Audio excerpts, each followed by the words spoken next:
आज मैं आपको एक और हसीन कहानी बताने जा रहा हूँ। कहानी की नायिका का नाम है रुचिका। तीखे नए नक्श लिए, माथे पर बड़ी सी बिंदिया, आंखों में गहरा काला काजल और कानों में बालियां, खुली हुई लहराती जुल्फ, उम्र लगभग 27-28 साल की, एक मदमस्त बदन, मध्यम आकार के स्तन, कुल मिलाकर रूप का ऐसा जाल जिसमें सामने वाला बचना चाहे तो भी ना बच सकता है। ये बात चंडीगढ़ शहर की है। यह एक ऐसा शहर है जिसका मौसम और लड़कियां दोनों ही बहुत मस्त है। मैं जिस कंपनी में काम करता था उसकी एक शाखा चंडीगढ़ में भी थी। कंपनी ने मुझे वहां का हेड बनाकर मेरा ट्रांसफर चंडीगढ़ के लिए कर दिया। इस तरह से मैं अब चंडीगढ़ आ गया। कंपनी का वहां 2 कमरों का फ्लैट था जहां मुझे ठहरना था और लगभग मेरी जरूरत का हर सामान उस फ्लैट में उपलब्ध था। पहले दिन मैं सीधा ऑफिस पहुंचा। वहां के मैनेजर आनंद जी ने मेरा स्वागत किया और कंपनी के बारे में आवश्यक सारी जानकारियां मुझे दी।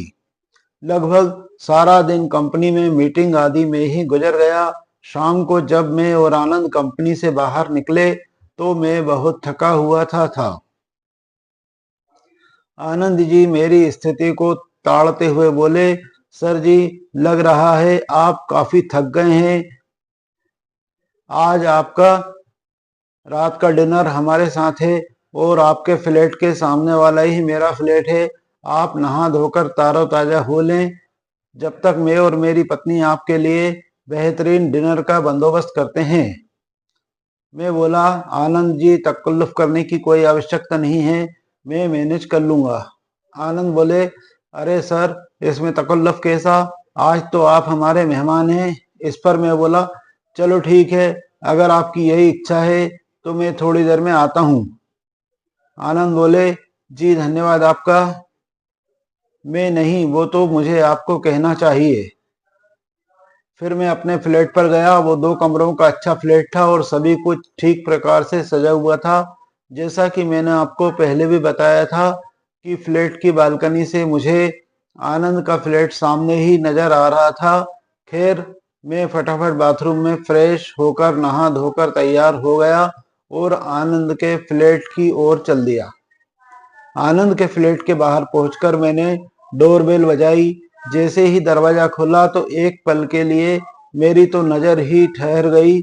मेरे सामने लाल रंग की चमकदार साड़ी में, तीखे नैनक्स लिए, माथे पर लाल रंग की बड़ी सी बिंदी, आंखों में गहरा काजल, कानों में बालियां और खुली हुई काली काली लहराती जुल्फें, लगभग 27-28 साल की एक मस्त नव यौवना खड़ी थी। उसे देखते ही मैं उस पर मोहित सा हो गया। उन्होंने आवाज दी, अंदर आइए ना। मेरा सुंदर स्वप्न टूटा और मैं अंदर आ गया। बहुत दिनों बाद ऐसा हुस्न देखा था। भाभी मुझे देखकर मंद सी मुस्कुरा रही थी और मैं अंदर आ गया। काफी बड़ा ड्राइंग रूम था। अंदर की सजावट काफी आकर्षक थी।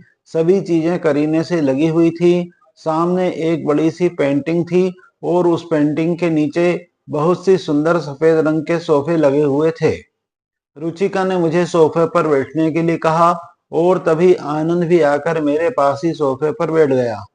आनंद जी ने बैठते हुए अपनी धर्मपत्नी रुचिका जी से कहा, मेरा परिचय करवाया और बोले, रुचिका, ये हमारी कंपनी के नए ब्रांच ऑफिसर हैं, राजन जी हैं। आज ही इन्होंने हमारा ऑफिस ज्वाइन किया है। एक बार फिर से हम दोनों ने हाथ जोड़कर एक दूसरे का अभिवादन किया।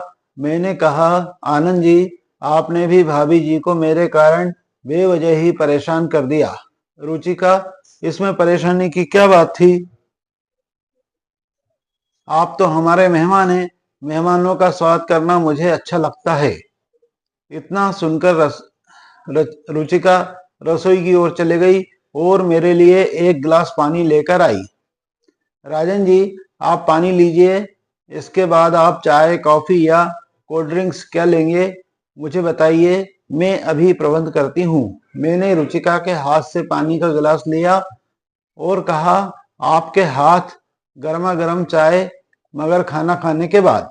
वो बोली, जी बहुत अच्छा, आप दोनों हाथ धो लीजिए, मैं खाना ला रही हूँ। रुचिका भाभी की सुरीली आवाज सुनकर मेरे दिल में घंटी बजने लगी। मैं भी बहुत दिनों से स्त्री संपर्क से बहुत दूर था। थोड़ी देर में रुचिका भाभी किचन से 2 प्लेट खाना लेकर आई। खाने में कई प्रकार के स्वादिष्ट और लजीज व्यंजन बनाए हुए थे। दोस्तों, सच पूछो तो खाना खाकर मजा आ गया। मैंने महसूस किया कि रुचिका भाभी की नजर मेरी ओर लगी हुई थी। मुझे अपना दिल बेकाबू होता दिख रहा था और मैं रुचिका के ख्यालों में उसके हिलते हुए उभार और मचलती हुई कमर में ही खो गया। उसका खिलखिलाता हुआ चेहरा, उसकी मुस्कुराहट मुझे आंदोलन किए जा रही थी। रुचिका भाभी बार बार हमसे खाने के बारे में पूछ रही थी कि खाना कैसा बना, नमक तो कम ज्यादा नहीं है, खाना स्वादिष्ट बना है या नहीं। मैं बोला, नहीं नहीं भाभी, सब कुछ बहुत अच्छा और स्वादिष्ट बना है, बिल्कुल आप ही की तरह बहुत खूबसूरत है। ऐसा लाजवाब खाना तो मैंने आज तक नहीं खाया, आपके हाथ में तो जादू है। भाभी मेरे मुंह से इतनी तारीफ सुनकर फूली नहीं समा रही थी। तभी अचानक आनंद के मोबाइल पर किसी का कॉल आया और वो खाना छोड़कर बाहर किसी से बात करने लगा। रुचिका भाभी मेरे पास ही खड़ी थी। कहने लगी, बस रहने दीजिए राजन जी, क्यों आप झूठी तारीफ कर करके झूठी तारीफों के पुल बांध रहे हो। ऐसा क्या स्पेशल बनाया है कि आप इतनी मेरी बड़ाई कर रहे हैं। मैं बोला, नहीं भाभी जी, बेहतरीन पकवान है, आपकी पूरी और छोले की सब्जी खाकर तो मजा ही आ गया, आपका तो हाथ चूमने का मन कर रहा है। वो हंसते हुए बोली, बस बस रहने दो और ज्यादा तारीफ न करो। तभी आनंद अंदर आया और बोला, सॉरी सर, किसी का अर्जेंट कॉल आ गया था। मैंने कहा, कोई बात नहीं, आप लो खाना खाओ। आनंद मुझसे बोला, सर जी कैसा लगा खाना। मैंने कहा, यार आनंद, मजा आ गया, भाभी जी के हाथों में तो जादू है, खाना बहुत अच्छा था, आप तो धन्य हो गए हो ऐसी बीवी पाकर। मेरी बात सुनकर रुचिका वहीं खड़ी बंद बंद मुस्कुरा रही थी। खाना खाकर मैं वहां से उठा और चलने लगा। मैंने आनंद को धन्यवाद दिया। आनंद बोला, सर, इसमें अब धन्यवाद की कोई बात नहीं है, आज आप हमारे मेहमान और हमारी कंपनी के बॉस हैं, तो यह तो हमारा कर्तव्य था। आगे भी किसी भी चीज की जरूरत हो तो आप बेझिझक बता दीजिएगा। आप इस शहर में नए हैं, हम दोनों आपकी सहायता करेंगे। मैं उन्हें अभिवादन करके अपने फ्लैट की ओर चल दिया। मैंने महसूस किया कि रुचिका की कातिल अदाएं अभी भी मुझे ही निहार रही थी। उसका चेहरे में एक अजीब सी कशिश थी। रुचिका के बारे में सोच सोचकर मेरे पप्पू महाराज भी तोपों की सलामी दे रहे थे। अपने फ्लैट पर पहुंच गया मैं और बिस्तर पर लेटकर रुचिका के ख्यालों में ही खो गया और मुझे नींद आ गई। मैं सुबह उठा और खिड़की से चंडीगढ़ की वादियों का नजारा देखने लगा। प्रातःकालीन बेला में सूर्य देवता मानो आसमान से अपनी चमक और अपनी लालिमा से इस संसार में अपनी चमक बिखेर रहे थे। ठंडी ठंडी हवा चल रही थी और अप्रैल का महीना था। खिड़की से बाहर का नजारा वास्तव में बहुत ही मन को मोहने वाला था। मेरे गेस्ट हाउस के सामने ही रुचिका और आनंद का घर था। मैंने अंदर आकर थोड़ा पानी पिया, फिर फ्रेश होकर बाथरूम में नहाने के लिए चला गया। अचानक जोर जोर से मेरे दरवाजे की डोरबेल बज रही थी। मैंने नहाते हुए कहा, रुको, अभी आ रहा हूं, पर बेल अभी भी लगातार बज रही थी। शायद मेरी आवाज बाहर तक नहीं जा रही थी। मैं जल्दी से अपने जिस्म को एक छोटे से तौलिए से बांधकर बाथरूम से बाहर आया और बाहर आकर मैंने दरवाजे को खोला तो दरवाजा खोलते ही मेरे सामने साक्षात रंभा यानी कि स्वर्ग की अप्सरा रुचिका खड़ी हुई थी। खुले गीले बाल, माथे पर सिंदूर, लाल लाल सुर्खाल, सुर्ख होंठ, मस्ती भरे दोम ऐसे तने हुए थे जैसे मुझे वो अपने आप में खो जाने के लिए आमंत्रित कर रहे हों। मैं तो बस उसमें ही खो गया, उसके चेहरे में ही खो गया था। मुस्कुराती हुई एकदम से माधुरी दीक्षित जैसी लग रही थी रुचिका। राज जी, कहाँ खो गए आप? मैंने हड़बड़ा कर कहा। कहीं नहीं रुचिका, कहीं भी तो नहीं। रुचिका बोली, नहीं नहीं, कहीं खो गए हैं आप। आप तो मुझे ऐसे देखते रहे हैं जैसे मैं कोई एलियन हूं और आपने एलियन देख लिया हो। मैं बोला, अरे नहीं रुचिका जी, आप हो ही इतनी खूबसूरत, आपकी खूबसूरती में ही मैं कहीं खो गया था। आप में ही खो जाने का दिल चाहता है। जब से आपको देखा है बस दिल बेकरार है। रुचिका मुस्कुराती हुई बोली, राज जी आप भी ना, फिर तो मैं भाग्यशाली हूँ कि कोई तो है जो मुझे चाहता है, मेरी खूबसूरती की प्रशंसा करता है। रुचिका, मैं तो आपको नाश्ते के लिए बुलाने आई थी, आप नाश्ते में क्या खाएंगे? मैं बोला, रुचिका जी आप भी बेकार में तकल्लुफ कर रही हैं। रुचिका बोली, राजन जी इसमें तकल्लुफ कैसा है? आप जब तक यहाँ हो हमारे मेहमान हो, इसलिए अब ना नुकर ना करो। मुझे बताओ आप नाश्ते में क्या खाएंगे? इस बार रुचिका जिद करती हुई बोली। मैं बोला, आप इतना कही रही हैं तो गरम गरम आलू के पराठे मिल जाएं तो मजा आ जाए। इस बहाने आपके हाथ का स्वाद भी चखने को मिल जाएगा। रुचिका बोली, एक मुस्कुराहट फेंक कर बोली, हाँ जी मैं आपके लिए अभी गरम गरम आलू के पराठे और लहसुन की चटनी बनाकर लाती हूँ, आप तैयार होकर आ जाइए। मैं मन ही मन उसके प्यारे मुस्कुराते हुए चेहरे को देख रहा था। कितनी कशिश थी उसकी चेहरे में, मादकता से भरपूर उसका जिस्म मुझे आनंदित किए जा रहा था। मैं सोच रहा था कि हे भगवान, तू मुझ पर कितना मेहरबान है, इस प्यारी हसीना को मेरे लिए ही भेज दिया है शायद। मैं सब मन ही मन में सोच रहा था कि रुचिका कहने लगी, आप फिर से कहाँ खो गए राजन जी? मैं बोला, अरे नहीं नहीं रुचिका जी, सुबह सुबह आप जैसी हसीना के दर्शन हो गए, समझो आज का दिन बहुत बढ़िया निकलेगा, ऑफिस की सारी समस्याएं हल हो जाएगी। रुचिका जी बोली, बस रहने दीजिए, कल से देख रही हूँ कि आप कुछ ज्यादा ही मुझ पर मेहरबान हैं, मेरी झूठी प्रशंसा कर रहे हैं। मैं बोला, मैं रुचिका जी आप जैसी हसीना मैंने आज तक नहीं देखी। रुचिका बोली, राज जी पर आनंद को तो मैं सेक्सी नहीं लगती। ऐसा कहकर उसका चेहरा थोड़ा सा मुरझा गया। शायद रुचिका और आनंद के बीच सब कुछ ठीक नहीं था। मैंने उसकी स्थिति को देखते हुए कहा, रुचिका जी वास्तव में आप बहुत खूबसूरत हैं, हद से ज्यादा खूबसूरत हैं। उसके चेहरे पर फिर से वही मुस्कान दोबारा आ गई। रुचिका बोली, अच्छा अब मैं चलती हूँ, आप फटाफट आ जाइए। मैं बोला, हाँ ठीक है, बस मैं अभी आया। मैं जल्दी से तैयार होकर अपने गेस्ट हाउस से नीचे आया और सामने ही बने आनंद और रुचिका के घर की ओर चल दिया। बाहर ही आनंद भी मिल गया। हम दोनों ने हाथ मिलाकर एक दूसरे का अभिवादन किया। आनंद बोला, सर जी आप अंदर आइए, मैं बस अभी आया। शायद वो किसी काम से मार्केट गया था। मैं अंदर आ गया, सामने ही सोफे पर बैठ गया। जैसा कि मैंने पहले बताया था कि रुचिका और आनंद इस फ्लैट में अकेले ही रहते थे। उनकी शादी को लगभग 2 साल हो गए थे, लेकिन अभी तक उनको कोई बच्चा नहीं था। तभी रुचिका मेरे पास आई और बोली, राजन जी आपको रात में नींद तो सही आई थी ना? मैंने रुचिका की ओर देखा और कहा, रुचिका जी एक हसीना ने रात भर मुझे सोने ही नहीं दिया। रुचिका बोली, अच्छा जनाब कौन सी हसीना थी वो? राजन, मैं बोला, मैंने तो आपके साथ किसी को नहीं देखा। वो रात से अब तक मुझसे काफी घुल मिल गई थी, इसलिए ऐसा बोल रही थी। मैं, हाँ रुचिका जी, एक हसीना है जिसकी मादक मुस्कान, मुस्कुराता हुआ चेहरा और उसके मादक हुस्न ने रात भर मुझे सोने नहीं दिया। सच्ची रात भर हम दोनों ने क्या क्या किया आपको क्या बताऊं। रुचिका, अच्छा हमें भी मिलवाओ तो उस हसीना से।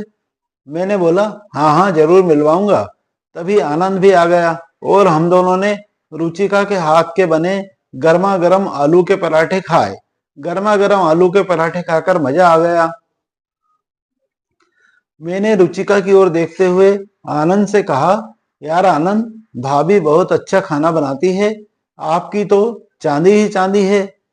इतनी अच्छी बीवी है, आपको बहुत बढ़िया खिलाने वाली बीवी मिली है। मेरी बात सुनकर आनंद की प्रतिक्रिया कुछ खास नहीं थी। वो बोला, सर जी ऐसा कुछ खास नहीं है जैसा मैंने नोट किया। दोनों की केमिस्ट्री शायद बढ़िया नहीं थी, पर मैं बात को दबा गया।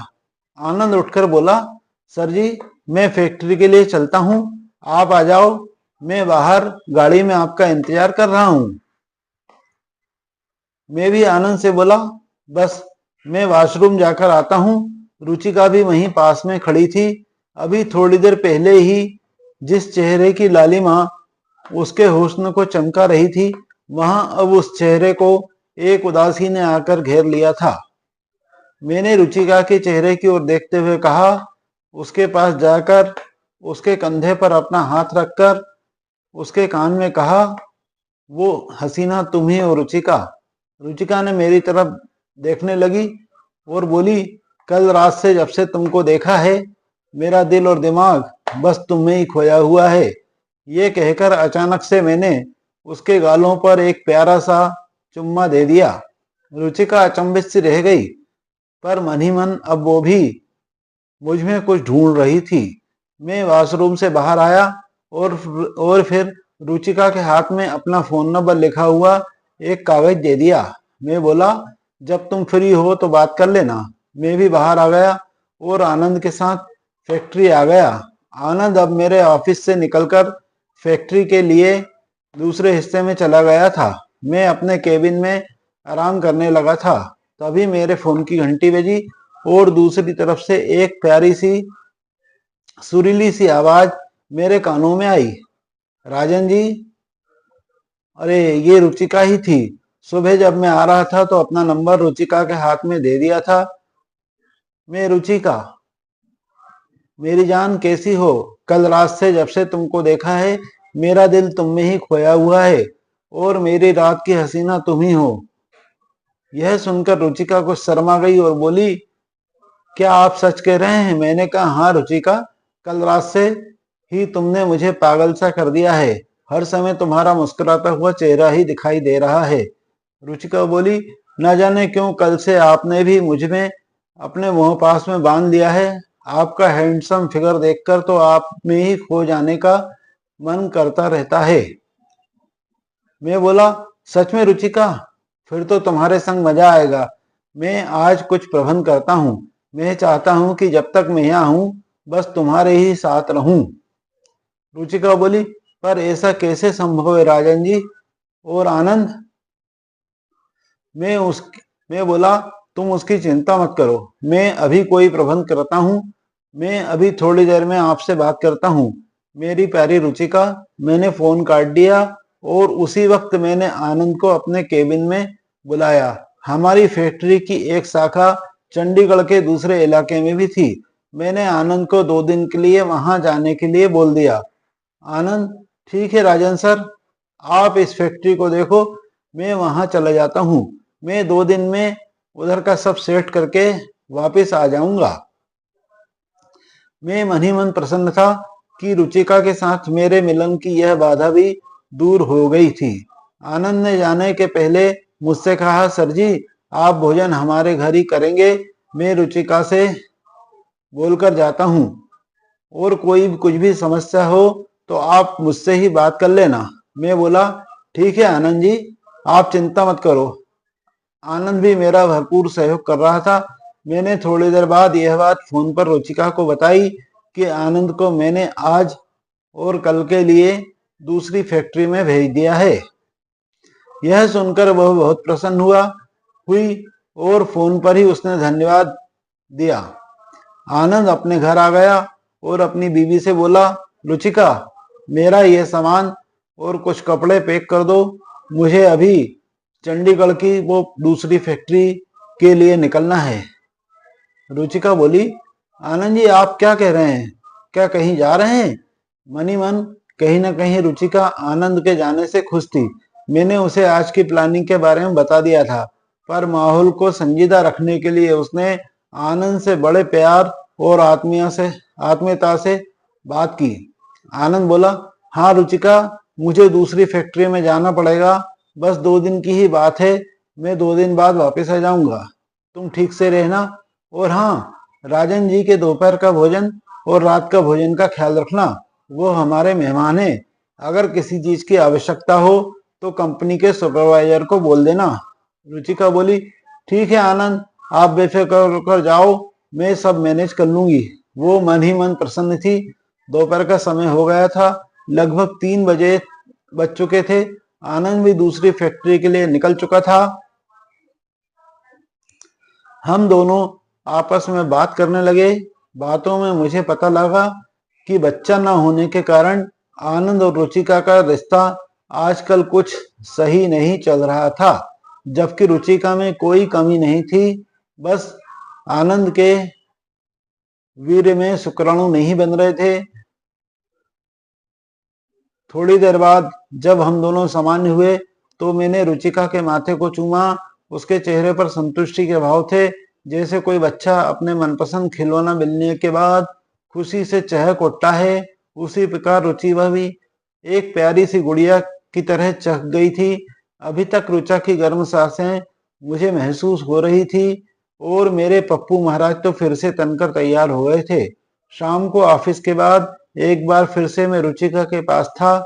रुचिका दरवाजे पर ही मेरा इंतजार कर रही थी। उसे देखकर ऐसा लग रहा था जैसे कोई नवनिवेली दुल्हन अपने पति का इंतजार कर रही हो। अंदर जाते ही रुचिका मुझसे लिपट गई और उसकी आंखों से आंसू छलक आए। मैंने प्यार से उसके माथे पर एक प्यारी सी चुम्मी ली और अपने हाथों से उसकी आंखों के आंसुओं को पोंछा। मैं उससे बोला, मेरी जान रुचिका, क्या हुआ है तुम्हें? तुम क्यों परेशान हो? रुचिका बोली, कुछ नहीं राजन जी, आपने जो खुशी मुझे दी है मैं बयान नहीं कर सकती। आपने आज मुझे दुनिया का सबसे बड़ा सुख दिया है, जो मुझे आनंद से कभी नहीं मिल पाया। आपने 1 घंटे में ही मुझे सब कुछ दे दिया। मैं आपकी जिंदगी भर आभारी रहूंगी। मैं बोला, अरे पगली, मैं भी तो तुम्हारे प्रेम पाश में बन गया हूँ। तुमने मुझे भी ऐसी ही खुशी दी है।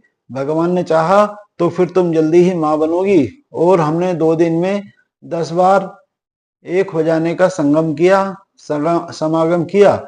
दूसरे दिन दोपहर तक आनंद भी वापस आ गया था। मैं वहां 2 दिन और रुका, फिर वापस दिल्ली आ गया।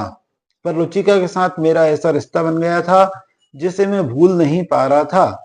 कुछ दिन बाद आनंद का फोन आया कि वो बाप बनने वाला है, तो मेरे मन को बड़ी तसल्ली मिली। उसी रात रुचिका ने भी मुझे मैसेज किया और बोली, मुझे माँ बनाने के लिए बहुत बहुत धन्यवाद। इस बीच में 1-2 बार चंडीगढ़ और गया तो दोनों ने ही मेरा बहुत आदर सम्मान किया। अब उनके यहाँ हमारा बहुत ही सुंदर बच्चा था और मैं भी उस बच्चे से प्यार करने के लिए अक्सर चंडीगढ़ जाता आता रहता हूँ।